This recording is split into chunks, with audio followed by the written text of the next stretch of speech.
Good evening, everyone. Welcome to Bonga Dada Bonga. Bonga Dada Bonga Dada Bonga Dada Bonga Dada. Welcome to our third episode. I'm so excited. I can't believe we are up to our third episode. Woo! And we're talking to Kenyan women in politics, just trying to figure out what is going on ahead of the Kenya August elections this year.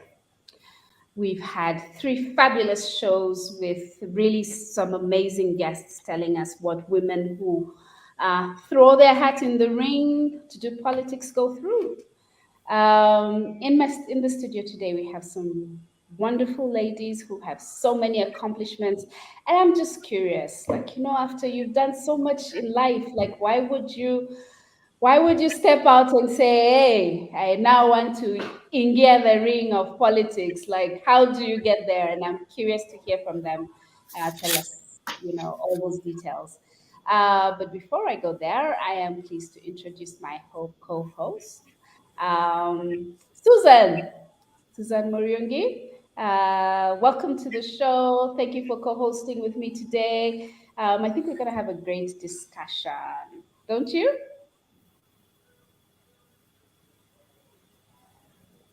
Oh dear, I think Susan may I'm be looking frozen. I'm looking forward to it. I'm looking forward to it, Acheng.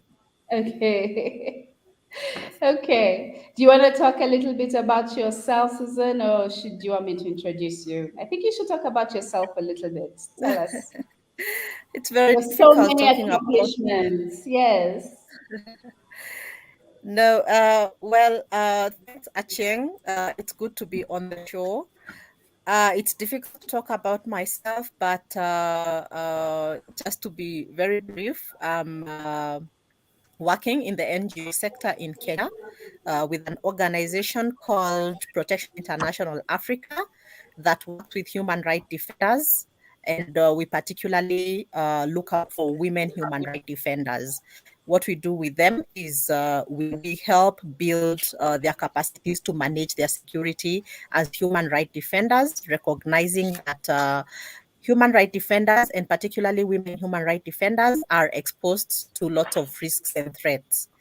But before that, I have worked in the NGO field. I have worked in academia. I have a long time ago worked in corporate sector. I have a bachelor's degree in economics and sociology from the University of Nairobi, and a master's degree in international relations from the University of Nairobi, and a master's degree from King's College, London, in conflict security and development. I'm Mm. also a mother and a wife to three children and one man. Oh, wow. I told you we have a very accomplished panel with us today. Thank you so much, Susan, for joining this show with us also. But before I introduce our lovely guests today, I'd like to tell you a little bit about this show and where it started from. So, I was on Queen Mother Speaks, which is another online show that happens. Please check it out. It's an amazing show. Facebook, Queen Mother, facebook.com/Queen Mother Speaks. And it's a show about, about everything, I think. But this particular month, it was Women's Month, and Professor King invited me to her show to talk about Kenyan women in politics and, ahead of the elections, what's happening. And we had this conversation, about our elections, what happens with women during elections. And women in the show were listening and they were like, what can we do? How can we help? Where can we go? In order to be able to do something about the situation in Kenya. And so BongaDadaBonga was born this way. I can't say it as well as Queen Mother does. She always brings her flair to the show. We're just talking about, how she felt touched to start this show when she reached out to me, and I was like, yeah, let's do something.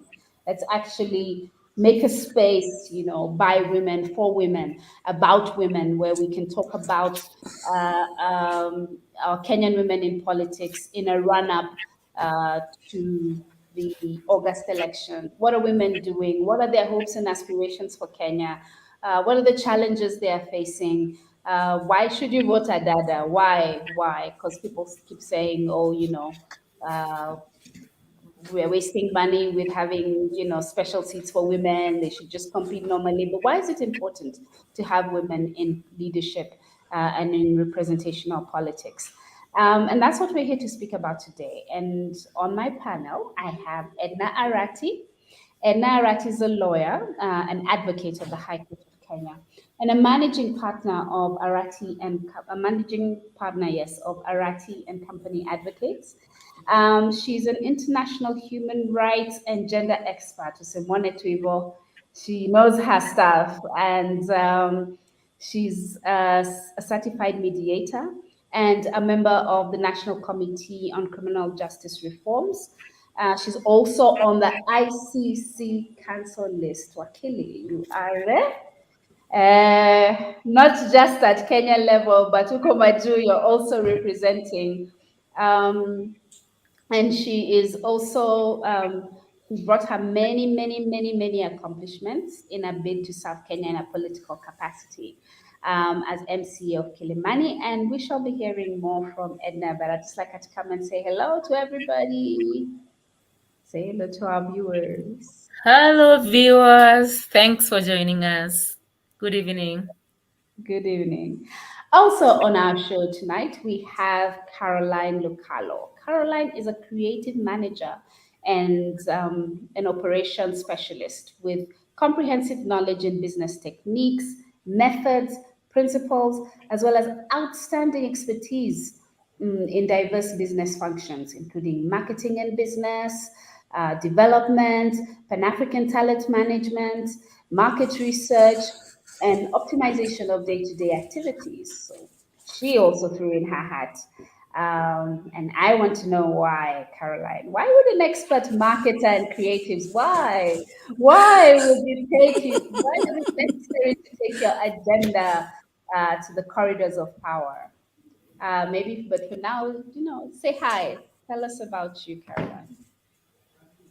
Good evening, everyone. Thanks for joining us. Thanks for tuning in. Thanks for taking time to spend time with us. And I'm hopeful that everything we say or anything we say and do can be of benefit to people out there. From the get-go, I'm saying, please, I know there is some apathy, but please show up and vote. People actually died for us to have this right, this privilege. Absolutely. So please honor them and show up and vote.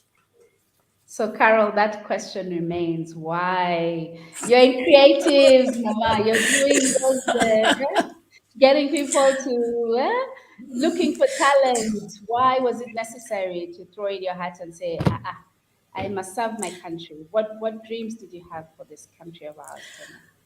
Okay. I first stood in 2007.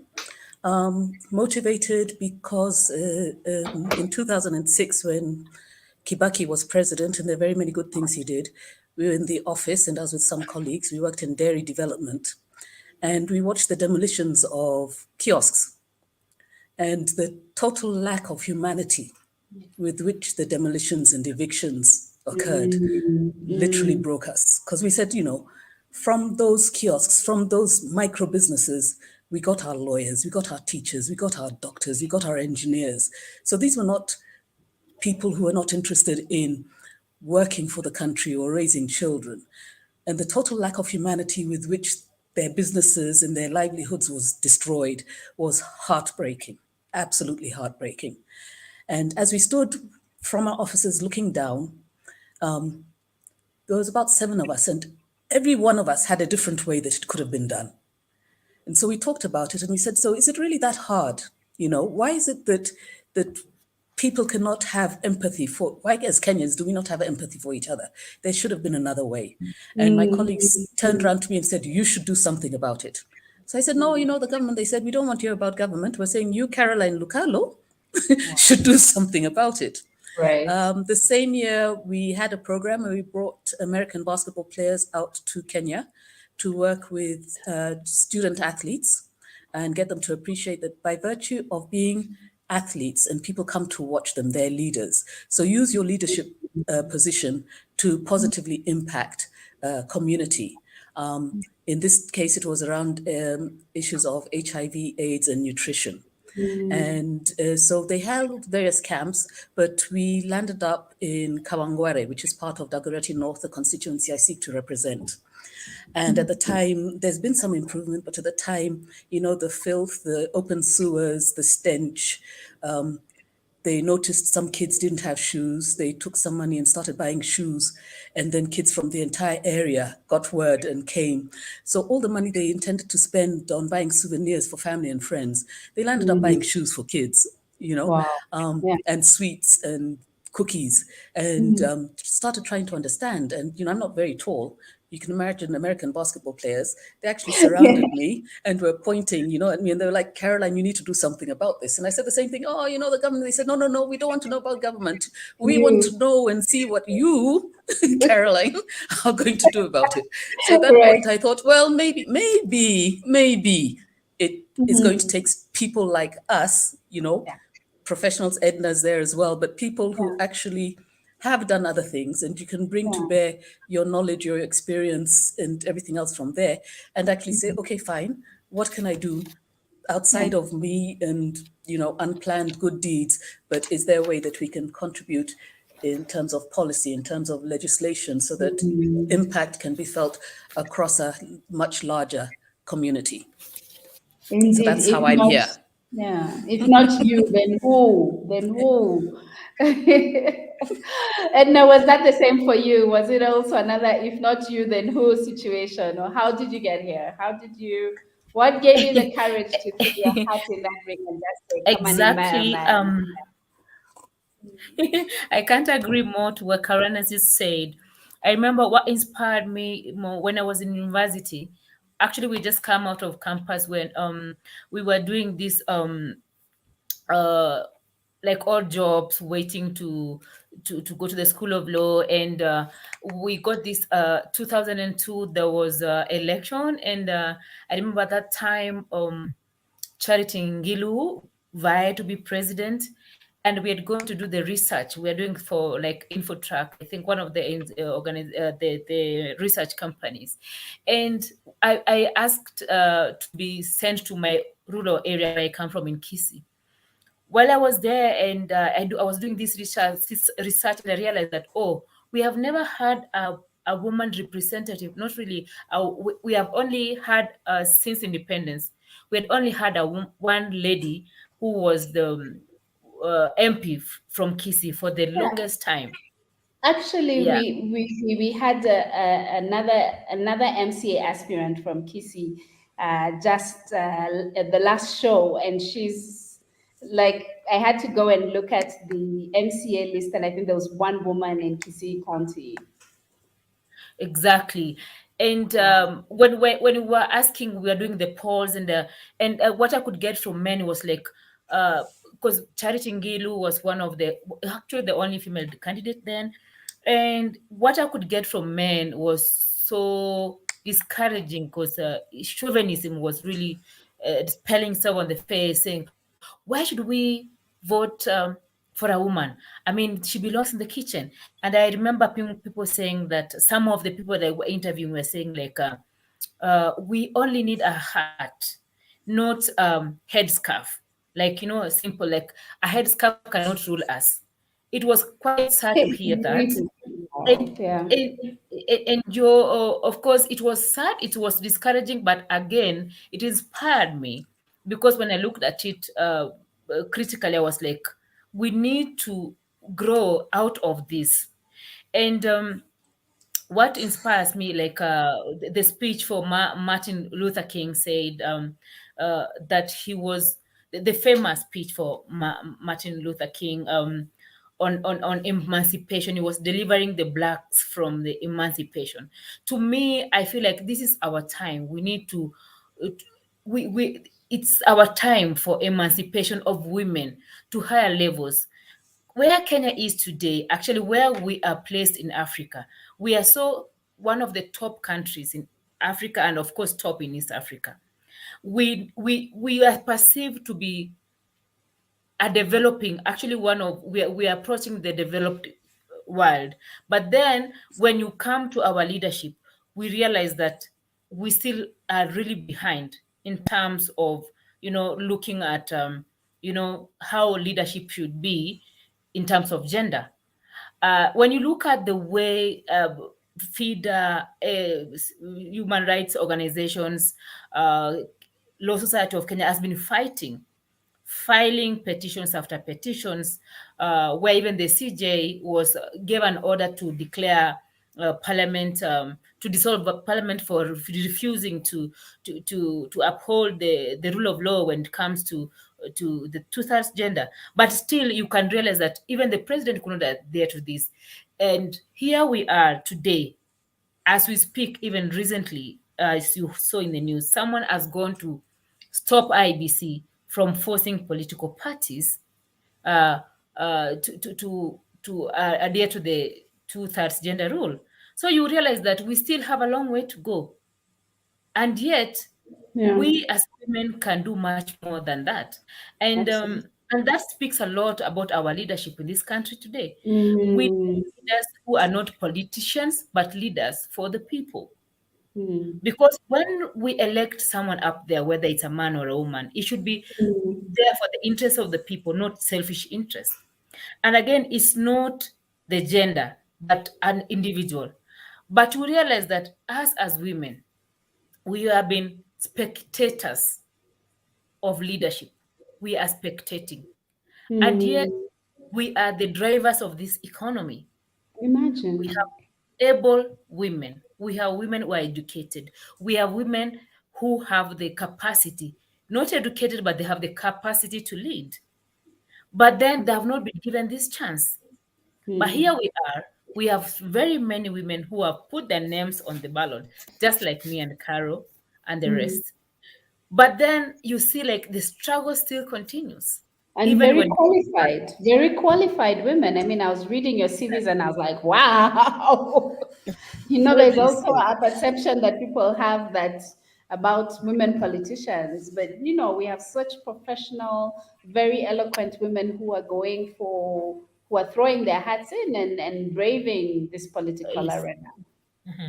Yeah. So Achieng, okay, sorry. Yeah, Achieng, I agree with you. There is a perception, but at the same time, I think the ground is very difficult for women aspirants. Just considering the many challenges that face us as women, even when you're not running for any election, but in such a difficult circumstance as this as well, it must be very difficult for a woman. But Edna, and congratulations to you ladies for having the confidence to be doing this thing which many, not just women, but men as well would not be confident to be doing, Yeah, so we really wish you well in the path. And this being your opportunity to speak, perhaps you could just enlighten us, maybe see your agenda a little bit. You've talked about what made you get into politics, but perhaps you could tell those listening to you, just let us know what are you looking forward to? What do you want your people to gain from your leadership? What are your dreams? What is in your manifesto? This is your opportunity to sell your manifesto, Edna. To me, I have this, can I say, slogan, like, if it ignites you within you, if it ignites you from within, then do it. If it's because it ignites you from within. My leadership, as the leadership I aspire to bring to Kilimani is that one of inclusivity. This is a place where I stay. This is a place where I raise my children. This is a place that I have, that is deep inside my heart, that I want to see grow in terms of inclusion. When I vied, this is my second time, for your information, that I'm vying in Kilimani. I have had so many women come out to me, not only women, but even the youth. They say that we have been in Kilimani for the longest, but we feel left out. Yes, Kilimani is actually the constitution, sorry, the ward in Nairobi that hosts even the biggest. Okay, can I say like Kilimani hosts the State House. Kilimani hosts the best university in East Africa.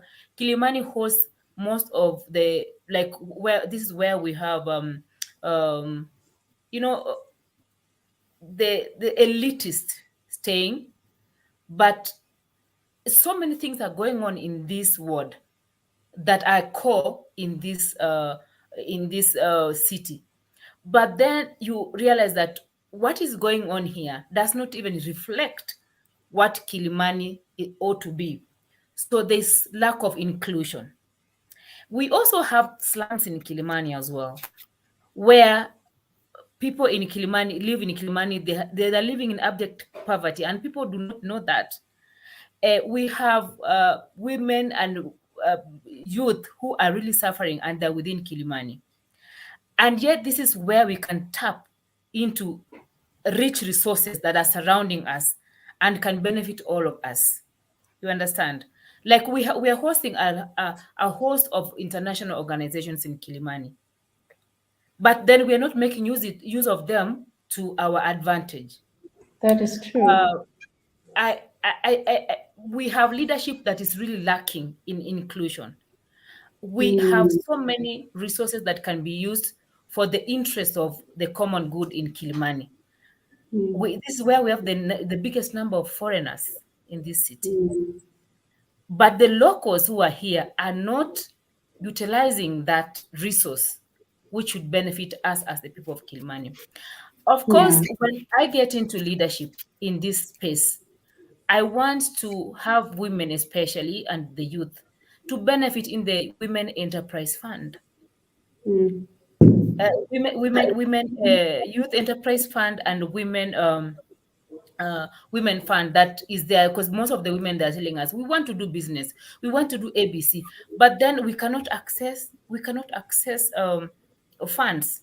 The leadership that is here has not acknowledged us. I mean, being an MC is not only about giving bursaries, education bursaries.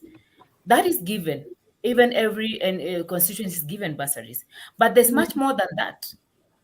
Because when you give a woman as a shilling to go and multiply in terms of business, you fed a family. You know, she goes and multiplies it. Because we need women to access. We have so many women who are seated around the streets. Maybe if you happen to come to Kilimani, we have women standing or seated on the road waiting to wash clothes for people, and that's all they can do. But you can imagine if we started an organization, there's an organization we started somewhere in Kilelesho, but some of the women in Kilimani are benefiting. But if we start an organization that can train these women and they become valuable, they get some skills. And they become valuable. And this, you can use the resources. We can tap into the resources of NGOs that are here. We can access, which I'm still actually is something that is a project that I've started. It's ongoing. But given that power and leadership, I could do much more and assist these women to access, to get some education, not only education, even simple skills, just simple skills that they can use in this simple task that they're using. And of course, register them into an organization that can, they're registered and they can be able to access and, make themselves better than just sitting on the road or begging to get simple jobs. They can gain skills that can help them better. I have youths who always asking for money on the roadside. They're like, oh, we need to do this. We have car washes here. All they need is just financial support. And in this way, I ask them all the time that you need to organize yourselves in groups. When you come in groups, it's easier to assist. You see? And all they need is just to be given some machines and they do this. They organize themselves. They only need some little kind of funding. So that is what a leader, I can say, in such a place can do. And that's what I intend to do, to support groups to come up with projects that can help them as groups, because that way then you help a larger group, as opposed to someone coming for handouts from you, or I have school fees, I can't afford this, I can't afford, I have a sick child. I look at even women, we suffer. We have situations like maternal health issues. All we need is to work with some groups that can help women wholesomely as groups, as I keep projects. saying that, That's what I look at it. I keep saying that Thank you. I pay twice. I pay tax like 3 times. I pay as you earn. I pay that. Then I support all my family with to access all the social services that they were supposed to be accessing from that tax money. So I'm taxed 3-4 times. And Susan, you'll allow me to declare my interest here. I grew up in Kilimani, so I'm very interested. I mean, I really like to hear Edna's plans for Kilimani. And for Carol, you're the one I'm going to vote for now. I have no choice. But I'd also love to hear what you have. I voted Dagoretti North, so that's my constituency. So for sure, I'm voting for you, but I want to hear what I'm voting for. Okay, thanks again. Yeah, so Kilimani does fall within Dagoretti North constituency, and Edna is very right. Within Dagoretti North, you have citizen number 1 as a resident, as in the president, but then you also have people who, like, today, you go to different parts of the constituency, but primarily the Kawangware area, Kabiro, Kawangware and Gatina. And you have people who have not eaten for 2 days, 3 days. And the impact of not being able to eat, for example, when you're HIV positive, means you cannot take your ARVs. So even though they're not telling you exactly why they're sick today, you start, connecting the dots and seeing what the challenges are. So what is it that, what is my manifesto, as it were, agenda? Number 1 is an example. So I tell people all the time, if you are not seeing people like you, and I'm not talking about ethnicity or language or religion, I'm talking about your principles, your ethics, your values, your priorities, and you're voting for these people, don't be surprised when they're not able to deliver what you want, because, they're not like you. That's not their interest. And the reality is most of us have more in common. So when I stand, it's partly because I want other people to understand it is people like you, who are people like me, who need to stand. And if I can be brave enough, little 5 foot tall, puny me, so can you, right? The second thing I'm doing in campaigning is encouraging young people to stand. Kibaki was 26, 27 when he was Minister of Finance. Moi was in his 30s when he was vice president. So this myth that you should wait your turn, you stop and think, gee, was not even 35 when he was crucified, and look what was created. Martin Luther was 39. So what are you waiting for? And if you're waiting for the people who messed up things to come back and fix things, you must be mad. You must be absolutely crazy. So you young people, can you also start getting organized and start standing for yourselves? In fact, for this past week, I've been talking to young people and telling them, to a certain extent, this election is already over. You should now be working on the next election. You should now be using the people you meet and your connections to actually organize, so that you can be organized and strategize and plan and have your candidates on the ballot, whether they have money or not, at the next election. In terms of who I am, I believe in integrated communities.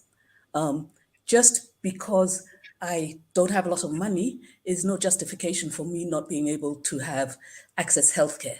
Is not a justification for my kids not being able to finish school. There are certain things that have to be sorted, implemented, and corrected, so that access to healthcare, access to education is not a privilege. It is, and we've got to remove that mentality that there should be suffering so that the country does well, because it is from the children being educated, it is from the community being able to access healthcare, that the country as a whole will do well. So my two priority areas, I could say, would be healthcare, access to healthcare, and access to education. With clarity that the job is affecting policy, affecting legislation, and then looking at implementation and how to strengthen implementation. So for example, with healthcare, we have to get the public clinics working. We have to get the public hospitals working, and we have to drive down costs. You should not have to sell your house to stay alive. You should not, subject your kids to poverty because they have to sell the only asset they have, which could be the land, because you fell ill and died. The only thing that's left is, a quarter acre somewhere that could help them survive and do well, but then they have to sell it to bury you. Just does not make any sort of sense. I remember when we first started hearing about Ebola, and I used to just watch, it's coming from Congo, and I used to just look, because in my head I was thinking, even with COVID, we're lucky, we dodged a bullet, but with our health system as it is, if one of these funny diseases shows up, we're cooked. We're cooked, all of us. Not people in Kawangware, not people. No. We are all cooked. We're in there together. Yeah. And then also looking at, it is not just curative healthcare, it's also preventative healthcare. So the infrastructure around sewage systems, access to clean water, and what have you, nutrition, perhaps rolling back and going back to more traditional foods that have proven value suited to our genetic makeup. So actually looking at things like that and putting research behind that. And then education. Like I said, at the beginning of this term, the average parent taking their child to Form 1 was looking for 30,000 shillings in addition to school fees. Who has that? So is education in Kenya about building private sector, whether it is a private school, or is it the publishers of books, or is it the school uniform makers, or what is, that's completely wrong. That is completely wrong. So we have to make sure that all kids can access, all young ones can access appropriate education, whether you call it CBC, 844, Rumpelstiltskin, the Hadithi za Bunwasi, it doesn't really matter. The question is, what are you teaching and how are you teaching it?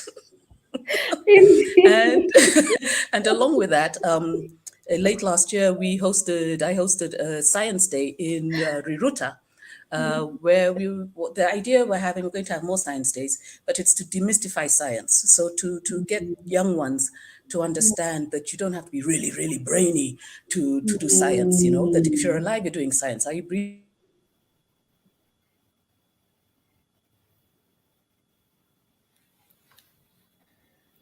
I think we lost Caroline there. Are you? We had some vets. Okay. And after the session, when I was getting feedback, they said they had Form 4 students, young girls, who had been interested who, having been exposed to the vets, would have been interested in a career in veterinary science. However, they had dropped biology already. So there was no recourse for them, which says we're doing two things. We're making young ones make decisions that affect their entire life far too early and without adequate information. So again, what I'm saying there is when you look at a situation like that, then you have to start thinking, so is it a policy issue? Or is it a legislation issue? Or is it an implementation? Or is it all three? And what are we then going to do? So back to what Edna was talking about, is it's things that can exist, but it's also using the office to maybe run pilots, such as a science day, and then using that to now affect legislation, to maybe run health clinics or something like that, and then using that, to actually use the office and whatever resources and organizations that you can access to actually run a pilot, run a test, sense check things, and then go back and say, do we need to strengthen legislation? Do we need to remove legislation? Do we need to improve? Or is it just completely new legislation or policy that needs to be affected? So recap, just basically those two areas. I think they're, if you're talking about healthcare and you're talking about nutrition, then you're talking about agriculture. If you're talking about healthcare, you're talking about infrastructure. So yes, I might say it's only two areas, but there's going to be impact quite a bit in a lot of other areas, right? Different areas. Right. Wow. Thank you, Caroline, and thank you, Edna, as well. Really interesting listening to you and the passion with which you speak. It's very inspiring.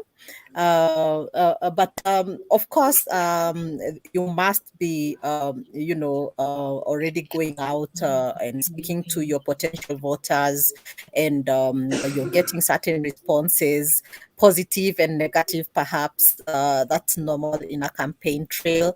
What would you say are the experiences, and especially being a woman, what experiences are you going through? Do you feel that it's different for you being a woman, or do you feel that a man is going through the same experiences as you? Maybe you could share this with us briefly. Who do you want to go first? The floor is open, as we say. Go ahead, Edna. Go ahead, Edna. Okay. As a republic, I thought we had really grown, and since we want to emulate the ideas of the democracies that are already developed. Now, my experience in Kilimani has been different, and you expect that a place like Kilimani is like so upmarket, but you do not expect what you find like in 2022. Now, the nomination events were characterized with the lowest of actions that we expect. Like it dropped to the lowest level. Because even in this year we experienced deaths, destruction of property, and Wow. personally, what I experienced, especially, let me talk about the nomination day. There was a lot of violence, like violence, even robbery with violence within within the polling centers, at the Oh, wow. glaring eyes of the security officers watching. I was really shocked. And even throughout my campaigns, I experienced a lot of discrimination, gender discrimination, insults, and physical attacks. At some point, if you follow me online, you could see like even my banners were torn. This is Kilimani. We're Oh, talking about upmarket. I had banners that were torn. you're And joking. then Kilimani. Wow. in Kilimani, yes. I put it on my wall and I was asking, like, is this happening in this day? And you know, uh, my banners were torn down. Insults, even to date, as late as this morning, I saw some lady insulting me, and I was like, maybe I kept quiet because I was like, I do not want to exchange, but you expect such a lady to be on your part, and because that is I believe in transformative leadership, especially in the incoming government, because we are evolving as a republic, we are Yeah. evolving as a democracy, as a society. I do not expect this, but unfortunately this is going on right now and this time, because we even have right now, I have a case in court that's going on. I might not want to delve into it, but yes, I experienced all those. Even when I sit people down and explain, and I've been running a very sober campaign on my part, very sober, very issue oriented campaign. I was not running dirty politics because I don't believe in that. And yes, you realize that there were people sent. Even when I was going, I went to Kawangware, because like votes for Kilimani, you go all the way. They call them diaspora votes, all the way to Kawangware. And I was running a very sober campaign and had I had a motorcade going all the way. But I was sent for goons to attack me. You know, What? yes, such that I had to Yeah. hire security to work with me. And this is Nairobi we're talking about. Like, this is Nairobi, the capital city. And it's very unfortunate that Yeah. The last one of our last uh, guests episode. in the show also said that she had been hired for goons. And when she went to report to the police, they told her, but why didn't you hire your own goons to counter those ones? And I was quite shocked. So I'm just as shocked to hear that it happens even in Nairobi. it's very unfortunate that that is the truth. And you know, I look at this is Kilimani, and this is not even a slum where this was happening in Kilimani, where we had people attacked in classrooms, in polling centers. It was Lavington Primary School, captured on camera, and you can imagine what is happening in the rural areas for women. Because I've had cases where even women aspirants are being raped. I heard of situations like that in 2022. So what I urge people is like we need to elect leaders that we can trust with leadership. We don't need leaders who are politicians and know nothing about leadership, because when you're offering leadership, you need to be an all-rounded person. You protect human life. You need to fight for protection of human life, because you people have trusted you with leadership and they trust you with their lives. Because when you're going to parliament, when you're going to the assembly, you are going to come up with legislation and policies that are affecting your people. But if you are the same person who is suppressing people or even using the youth to fight, but this youth will face criminal offenses. And you as a leader, are you going to be on the dock with them? No, you will take off. But Yeah. this youth who has been used, if the worst case scenario, this youth has been arrested, they will not be with you. They will be carrying their own cross. I don't think there's Exactly. any of those leaders who will come and say, okay, it's me who used him. I paid him 1,000 bob to go and fight. And Do you, so, yeah. you know, they Do wouldn't. you, maybe So, I'll ask even as Caroline comes in to tell us if her experiences are similar. But is it because we have this culture of impunity when it comes to electoral violence, or is, I don't know, what is with this violence, especially against women? Is it tumezoea? What is that about? I don't get it. Okay, so like I said, the first time I stood was in 2007, and that time things were bad. I mean, I had a gun pulled out on me twice, having a meeting, and someone charges in and chases people out and stabs them, and people jumping on my car, and there was all sorts of stuff. I what? didn't stand in 2013. Oh, yes, I didn't stand in 2013, but I did stand in 2017 last time. Now, for me, what happened was, when I decided that I was going to be a representative, I said I'm going to make connections. So very many of the people I met for the first time in 2005, some of them have become family friends. Were very good friends of my late mother. You know, they would show up and pick up stories with her and what have you. Because of that, even when I go to the ground now, you know, there are people I know, whether it's in the market or what have you. So there's a level of familiarity, I guess you could say. In 2017, there was a lot of violence, but it tended to be between the two main male candidates. To the extent that the OCS, the police, the security organs actually just called them and said, get a control of your people, because that's where the problem is. It's not with the other candidates, it's with you two people.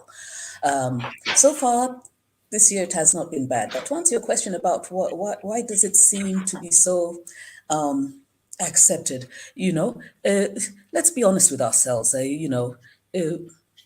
Women are treated badly in Kenya. Kenyans don't like women. To the extent that sometimes even getting support from women can become a problem. You know, I watch young girls in town and I feel so bad. It must be terrifying, you know, you're walking and Walking, yeah. boys are just grabbing you, men are just grabbing you, and it's horrible. It's horrible. You know, when someone once, a man, I saw it on Twitter, put it there. He said, it must be horrible to be a Kenyan woman. You're not safe on the border. You're not safe in the taxi. You're not safe walking. You're not safe in your house. You're not safe in your car. You're not safe in your house. Where are you safe? So to me, this is just an extension of it. From people who are trying to, it's not even really to prevent women, it is just so that you can remain in control of the woman, so that even when she is in office, even if she is in authority, that, you know, you're kind of like, you be a good girl, you know, you will do what we say. So I think the reality is we just need to look at it honestly and realistically, which is there's just there is a problem with violence, whether it is verbal, physical, whatever it is, against women and even young girls. Even, the stories you read in the paper, they're heartbreaking about, 6-year-old, 8-year-old. It's that's what it is. I just think that that is somehow how we've been socialized, and it maybe gains more attention during elections or something of the sort. But the reality is, even today, something has happened to a woman in Kenya, something has happened to a young girl in Kenya, and it has been swept under the rug, or it has been ignored. It will not be dealt with. And again, these are the things, for EDNA in her MCA role, whether it is bylaws or what can be done, at a smaller level. And for myself, really taking a hard look at it. I mean, and this one would have to start with policy, because we might have policy in writing, but what is in the hearts and minds is not a true reflection of what actually needs to be done. So there is work to be done around gender-based violence, violence against young people, violence against children. Yeah. I mean, you're right in terms of it is. Oh, yes, please, Edna, go ahead. Sorry to interrupt. I just want to add exactly what she's said. I want to add something small. I mean, I'm glad that we are really making that small, albeit slow, progress that we are making. She's right by saying that women are not safe anywhere in this country. It's unfortunate, though. My experience is that even I was desperate. I remember I was desperate on the election day, calling Kilimani police station, Mudangari, any police I got to know. I was calling them, literally begging them to help, because this is as soon as it's getting out of hand. There was a lady who was molested, beaten out of the polling center, and she was a presiding officer, and they were calling her Malaya wewe toka prostitute kuja kuiba kura hapa. And this is a presiding officer. So I imagine I had just left that polling center and stepped out to a different polling, because me, as an aspirant, you have to go around the polling center, see how things are. I had just left that center. So I imagine it could have been because ideally they were looking for me. It could have been me. And that girl today, she's traumatized because I followed up with her, and she was extremely traumatized after what happened, because they were full-grown men abusing, beating her out. They took her phone, they beat her up, and it was a terrible experience. So, as Carol says, our society has been accustomed to assume that can I tell you, sadly, so that maybe I may not need to want to talk about this case, but a police officer wrote a report saying that this woman deserved, it's like she was the author of her own mistake. Oh, no. The report had to be returned to the police station for him to rectify. How can you, as a police officer who's supposed to offer security, say this? It's like going to the court and as a police officer and say this girl who has been raped deserves to be raped. And maybe this is a 2-3-year-old girl who has been raped, where they have no control of their life. They have no strength to control. And now, albeit the Constitution giving us that freedom, that power to be on the ballot, we are still being fought out of it. Like you literally, it's being taken away from it, from your hands. The political parties are supposed to protect us and see how extra mile they can go to help the women aspirants. This is what I'm saying. Because it's not that now that we have not asked for it, we have gone for it, we have campaigned, and we are talking about our manifesto and what we want to do. We should be given that level playing field, just like men.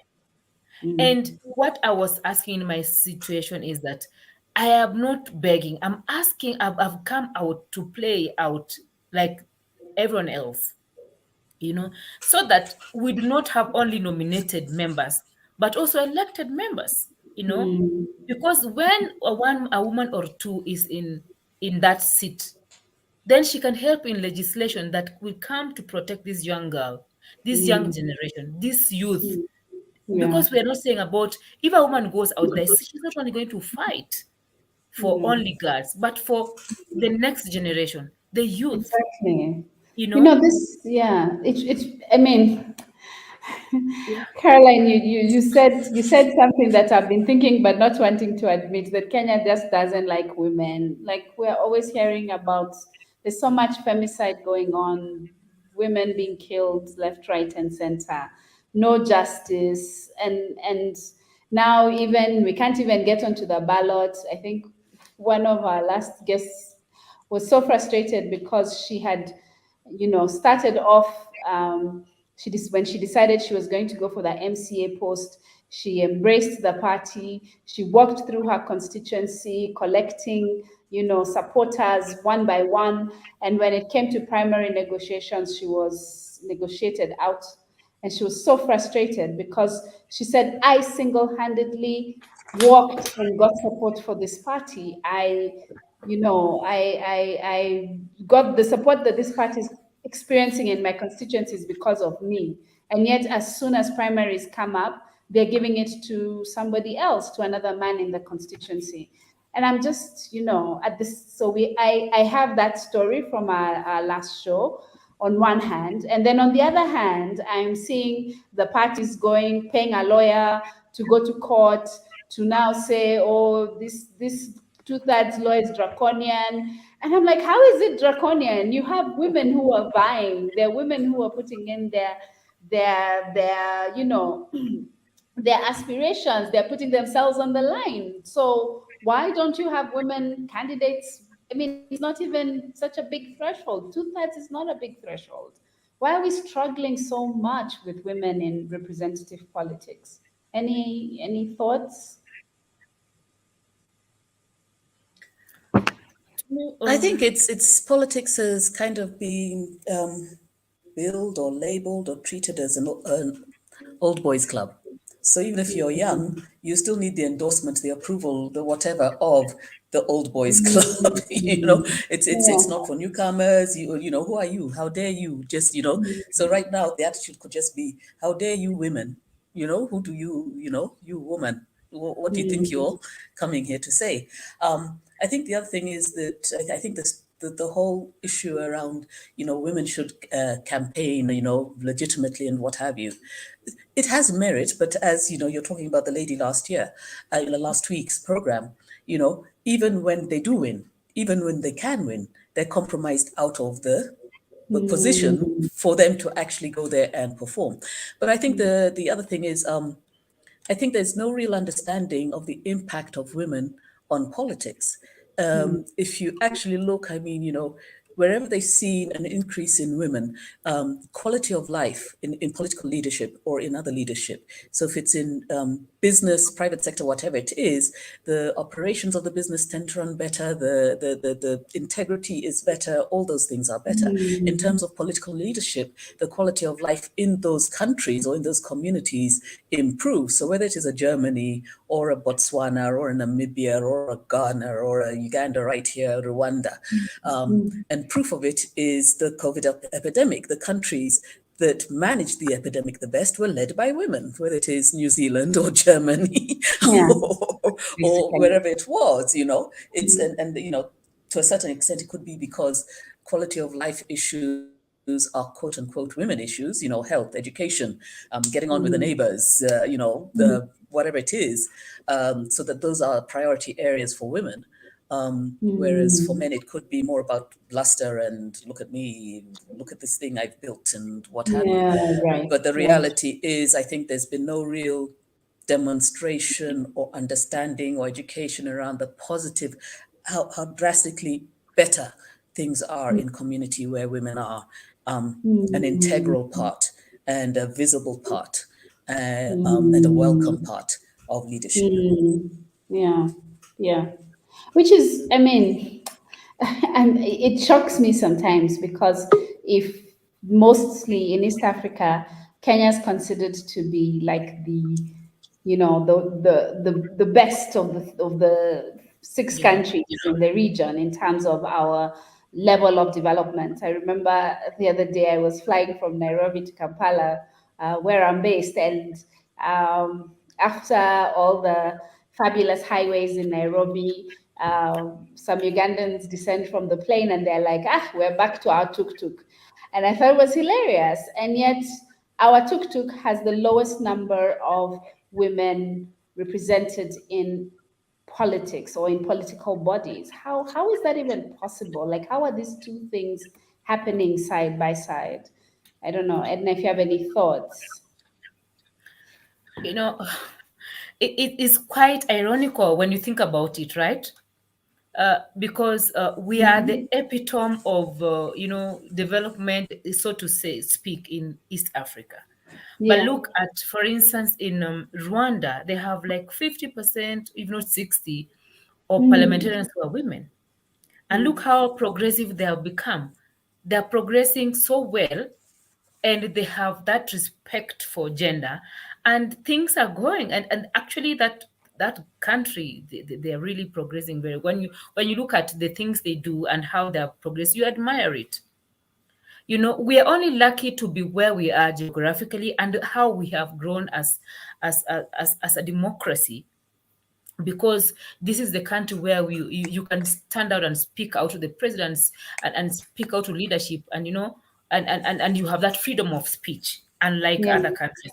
But ironically, then, when it comes to women, chauvinism plays a role.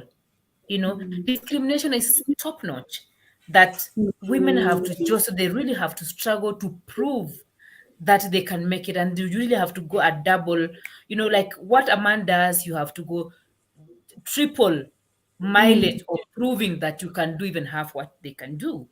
Yet you have the capability, you Yeah. have the brains, you have all that it takes to be a leader. But the society, then today, was it today? Yesterday, I had a meeting with a male leader, and he was telling me, like, Edna, I'm so sorry. Unfortunately, like in your case, I've had a number of women who are against you, and I don't know why you women are still, you still are a woman's enemy. And I've been trying to run away from this in my mind, being a gender expert, and being pro woman, like that is everything that I do. I see a woman doing something somewhere, I want to support her. I see a woman in a situation, like I just want to be part of her growth if I can, Right. within, Right. but I don't understand why. Then is it, I was trying to run away from this reality and saying maybe it's a narrative that men are driving to make us be the enemies of the other. I do not want to entertain the thought that my fellow women will want me down, but unfortunately, that is it. And now, this discrimination, we have impunity, that something can happen to you, even when it comes to violence, and you go to the police station to report, and they're like, where will you go? Like, they question you back, like you deserved what you got. So it's the society we are in. And I wish that Kenya embraced women, embraced us, and supported us. We're more than 50% of the population, for crying out loud. Exactly. That's half a country. We're half the country, Far, basically. our economy and everything else will be up there. You understand? Because in as much as we're in this situation, we still wake up and toil and moil and do our businesses, go for loans, we do business, we do ABC, we go to school. You see somebody as the other day I was watching women who have gone back to school even after dropping out and having children, and they will have the zeal, they still want to learn. And I mean, it tells you how much women are resilient, how much they want to, to be economically empowered. All we need is support from our government, support, through the policies that are in place, to allow Absolutely. us to be part of this growing economy. And because we have been known to be a weak gender, then all we need is a little boost, and then all shall be well. Because look how peaceful Rwanda is in terms of having an inclusive government. They are doing very well. They're supporting women, and women are growing. You know, but I here mean, we are. We're fighting our own women, even when they have fronted themselves into leadership positions. yeah. I Women are think, now leading. yeah. I think because I always say that we are the what's the keepers of society. We are the ones who transmit the mores or the morals or the beliefs of society at the moment to the next generation because of our carer role. And so when a society is built in a certain way, that way is the way that we're going to be very good at passing on and entrenching, which is unfortunate because I don't think that where Kenya is a good place. I think we got our 2010 constitution because of some of these issues around, exclusion and discrimination. And there is a very good reason why the constitution said that 2/3 of any gender must be, or rather any elective or appointed body should not have more than 2/3 of one gender, because there was a realization that, the root of the post-election violence that we suffered as a country, the root of the intergenerational conflict, trauma that we faced as a country is based on inequality. And I don't know how to translate this in a way that makes sense to the political parties who are trying to say that, they can't make the gender list, or to the police officers who are not protecting women who are vying for office. I don't know how to translate this. I don't know how people understand that the future of our country is at stake if we're not able to ensure equality for all citizens, not just for some, not just for the boys' club, as you said. And maybe in the last couple of minutes before we go, first I'd like to, encourage people to join the conversation. Let's talk. I think for me, I think talking is the beginning of understanding. I have a lot of friends who keep telling me that, oh, why do we have women's rep? It's just a waste of resources because anyway, they don't do anything for women. And I'm like, no, I want to see a woman up there who's holding power. I want my daughter to see a woman up there holding power. It's not about, when men occupy political positions and they don't do anything and nobody says that that man that position should be abolished. And so what is it, where are we failing to translate the critical importance of equality to the people who need to hear it? I don't know. But maybe as you maybe give me your thoughts about that, on how do we get people to understand how important equality is? Also, what would you say? I mean, this show has been all about the challenges that any woman standing for elective office will face. But do you have any other advice for maybe an Achieng out there who's thinking, I might decide to ditch human rights for 2 minutes and jump into politics? Do you have any advice for people who may be watching and thinking of throwing their hat in as well? Okay, for me, let me say, because I want to jump out in a few minutes. I want to agree with you that the 2010 constitution that we have came in so that we have so many reforms that are yet to be implemented. Inequality is one of the the issue that still has not been addressed, and those are the things that are dragging us behind as a country. Unfortunately, I don't know whether any of you watched this clip where our Miss Martha Karua was being interviewed in someone radio station, where a radio presenter asked her, do you think that Kenya is ready for a female deputy president?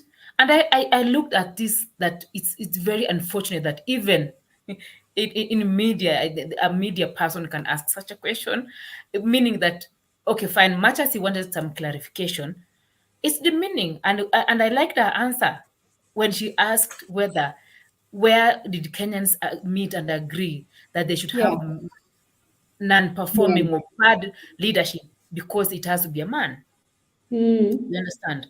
So the At least sooner I didn't attend that baraza. I didn't attend that. I was not invited for that you particular know, meeting. the sooner we woke up from our slumberland that it only has to be man, the better we can be. Because again, we can. Yes, we can. Look at America. For the longest, it was a turning point when they had a black president and a black first lady. Now they're coming around to accept, like, you know what, it can happen. Yes, it can happen anytime. So we need to embrace humankind as we are. We are all equal. That is we need to accept that, really, that we are all equal. The moment we accept that, we'll accept a woman as a leader, because we can. And women have done even better jobs. Look at how mother has come. When she was the minister for constitutional affairs that time, when she was in water ministry, you saw how she performed astoundingly well, and she helped the women. She really came up with transformation. I mean, it's so unfortunate. Like, put a man on the same page with a woman, you see the woman still facing serious discrimination. I'm sorry to use this example. Like, we have had in the last 5 years, we have had even for governors who are facing even murder charges and all that, but they still continued with their leadership the entire time. When we had a deputy CJ who had an episode, unfortunately, she was held out of office. She was not able to defend herself. Like, everyone was up in arms, and she was holded out of office. And when you compare that with a murder case, you imagine, like, the stakes are so higher for a woman than they are for a man in the same leadership. So Yeah. I need to challenge women. For starters, we need to start with women. Please, women, be your own supporter first and foremost, because tomorrow it can be you who wants to be in this position, not only in leadership, but even in a space and a position in office, a position in your career or something, and you need to be there, but you find people bring you on because of your gender. So we need to start with women. It's what I'm urging women. Let us start with women supporting their own without looking at anything else. Then this narrative will, let's have this conversation. And the more we have this conversation, the more we have people, everyone coming around us and accepting that we can also work. We need leaders who can work for the people. If we have people in public office, we don't look at their gender, we don't look at their sex, their color, where they coming from, but look at them as individuals. If they have the capacity to perform and deliver to in whatever capacity they are in, not because they are women. That is how I can. That's what I can say in my conclusion. Okay. Caroline, what about you? What do you think? And what advice do you have for anyone watching and being like, politics? Okay, so the first thing, when you talk about politics, I think sometimes we focus so much on candidates and elected positions, and you don't pay attention to the fact that there's other ways that you could be involved in politics that do not mean that you necessarily are standing. So you can be in party politics, where you're actually working very hard to ensure, things like gender representation, to ensure that parties stand for more than just there's an election and money. But so you can be involved in parties, you can be involved in civic education, you can be involved in getting out the vote, you can be involved. There are many ways to be involved in politics. So for some women, maybe if you don't want to start by being a candidate, then find other areas that are of interest to you and that you believe you could have a great impact there. Secondly, I think as women, do not be apologetic about wanting to be a representative and to represent. Reality is we are here. And things cannot work if we are not at the table and we are not heard. So even when you talk about Kenya is developed, that depends on your definition of developed. So yes, we got expressways and highways, but does that mean anything when more than half the population isn't eating every day? Does that mean anything when you can't access healthcare? And that is where some of our neighbors are beating us, that, you know, that starvation, hunger, you know, in Kenya, we're raising money for food again. We don't often hear about it in our neighboring countries. So, you know, what are you calling development? Is it all the flash and the, you know, the shiny things, or is it actually quality of life? So for Kenya, I believe that it's very nice to have all the flashy things, but we need to make sure that the quality of life is, you know, with this fancy expressway we have, from the top, it looks really beautiful. Someone cracked a joke that Nairobi is beautiful if you're a bird. But beneath the expressway, it's a totally different story for most of the people in the city. So really just, you know, don't be apologetic, make sure that we are represented. And with all things in life, you know, for any woman who's interested, one, take the step, but then also understand anything that is of value, anything that is worthwhile in life, anything, it takes hard work. It's not easy, whether it's raising a kid, being in a marriage, a good job. No one gave it to you. It is hard work. So don't try to be lazy or whatever, you know, just be willing to do the hard work. So one, look for the opportunity, does not have to be a candidate. Two, be willing to do the work. Three, be unashamed and unabashed and just say, you know, I am woman, I am here. Unapologetically you. Unapologetically you. I think that is the take home for today. So I have sincere apologies from Susan Moriungi. Susan's internet decided that it was going to do other things today. So she's very grateful. She's sorry she couldn't get back. She kept flashing in and off the show. She's very sorry she couldn't get back. But she wishes both of you all the very best. And you know, thank you for being on this show. It's been, Thank you. I really enjoyed the conversations, and I'm rooting for, you know, I'm hoping that things will work out so that we have more women on the ballot this time. And we're not getting excuses, or at least if we get to the point of excuses, let's dissolve parliament. Like, let's do something different. Exactly. We've tried, we've pushed, we've tried. Now, I don't know. The courts are not on our side, it seems. And I hope it's not just because Kenyans don't like women, because that would be very sad. Because Kenya is made up of women as well. And you know, we matter, and we're movers and shakers, and we do things and make things happen. And we love, and we strive, and you know, and we suffer any problems in the country just like any other man, or any other person in the country. And so again, thank you. Wonderful guests. Thank you.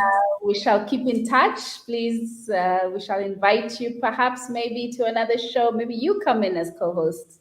And you know, let's keep in touch. We will keep progress on developments with your political campaigns and your political careers. Yeah, Wakili, I hope I'll meet you on the legal streets one of these days. Sure.